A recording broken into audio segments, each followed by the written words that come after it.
What is the moon in relation to Earth? Ano po ang buwan, no? Ano po ang buwan in relation to Earth? A, planet po ba natin yan? B, star po ba natin yan? C, satellite po ba natin yan? Or D, galaxy po ba natin yan? Ano po yung moon sa atin?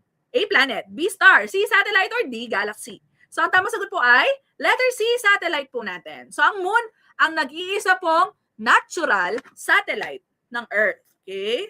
Ibig sabihin po, kasi po, baka malito kayo eh. Di ba po, ma'am, yung satellites po, yung mga nasa International Space Station, no? Opo, satellites po yon. Pero they are not natural. Okay? So, they are man-made satellites. No? Pero ang moon po, yan po ay isang natural satellite. Okay? So, tingnan po natin, ano po ba yung natural satellite? No?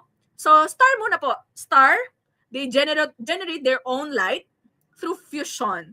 No? They are largest in size. Okay? And orbit in galactic centers. So, one best example po ng star ay ang ating sun. So, lahat po niyan, maiinit po yan. May liwanag sila, they are hot, no? So, meron din naman pong cool na stars, no? Pero, ang sun po ay isang hot star, no? So, yung mga, pag tumingala po tayo sa langit tuwing gabi, no? Di ba po maraming stars? So, yun po yung mga stars, okay? So, most likely, they are far, far, far, far away from Earth. Kaya po, ilaw lang yung nakikita natin, tuldok-tuldok lang po silang parang kumikinang. Pero, may light po silang taglay and they have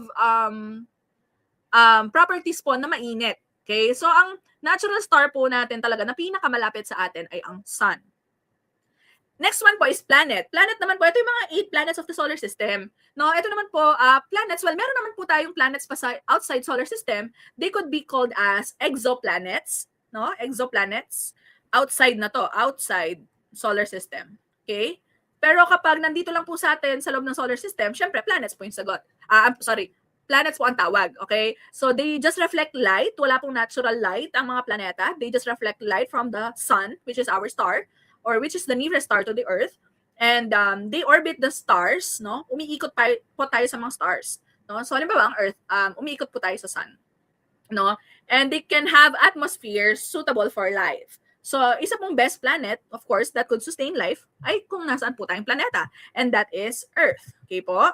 Earth. Next po, satellites. Ito na kanina. So, satellites po, they reflect light. Wala rin po natural light ang mga satellites. No? So, para mas maging ano po sa inyo, no? Dapat natural satellite. Okay?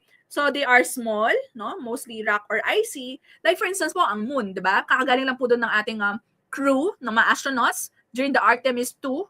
So, nakita naman po natin na very rocky, no, yung ating moon, no? And often tidally lock. Ibig sabihin po, may kinalaman po sila sa mga tidal waves, okay? So, halimbawa, high tide, low tide, no? Sila yung nagpe-predict po ng mga yan.